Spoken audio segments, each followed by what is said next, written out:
Marquette Law School has a new national poll out. It shows Americans' opinions on President Trump remain mostly unchanged since the last poll came out in May. Joining us now with a deeper analysis of the results of this survey, the director of the Marquette Law School poll, Charles Franklin. Hi, Charles. Good to see you. Good to see you. Good to be here. So talk about what was the emphasis of this survey and what were some of the basic findings? Yeah, I think the main finding is that 45% approve, 55 disapprove. That's down just 1 percentage point on approval from May, so not much change.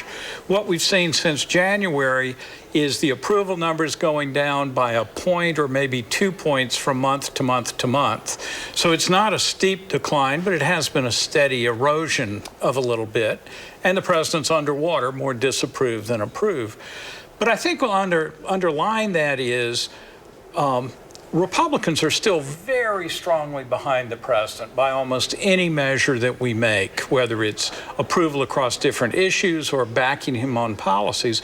Well, over 90% of Democrats disapprove or oppose on almost every issue. Were there some other changes that you noticed from the last poll? Yeah, you see on immigration some interesting shifts. There's still a majority that support deporting immigrants in the country illegally, but that fell by 9 percentage points from May. And the percent who want to deport people who are in here illegally but have also been here for a long time and no criminal record, that's down to just 38% in favor of that. And we also asked, do you think we're mostly deporting criminals or mostly deporting non-criminals? 55% say it's mostly non-criminals, only 45% say criminals. So I think you can see in that some of the shifting opinion about deportations. Still a majority, 58%, favor it in general, but when you talk about folks that aren't involved in crime, that support really drops a lot. What were some of the other issues you addressed? Did you talk about birthright citizenship or tariffs? Or? Yeah, we didn't do citizenship, but we did do tariffs and the economy and inflation. Inflation is the #1 issue people say is the most important problem. That's followed by the economy. Those two together make up 50% that say those two are the most important. And that's where President Trump is fairly weak. On the economy, he has a net negative of 14 points, more disapprove than approve.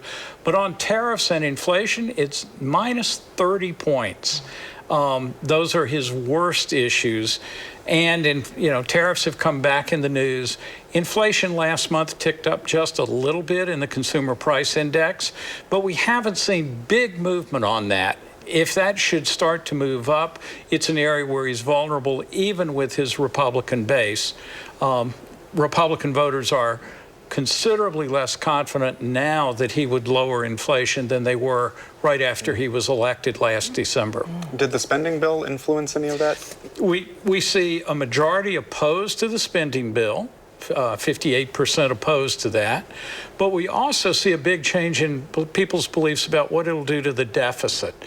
Now in July, the people that believe the deficit will go up is over 60%, and that's up considerably from where it was in May. So the bill passed, it's not very popular, but on the key issue of will it affect the deficit, more people now think it'll drive up the deficit rather than reduce it. Yeah. And that's especially true of Republicans, where it went up 20 points, thinking that the deficit will get worse rather than better. Yeah, it's always interesting to take a temperature of all this. Yes. Yeah. Charles, great to see you. Thank you. Thank you.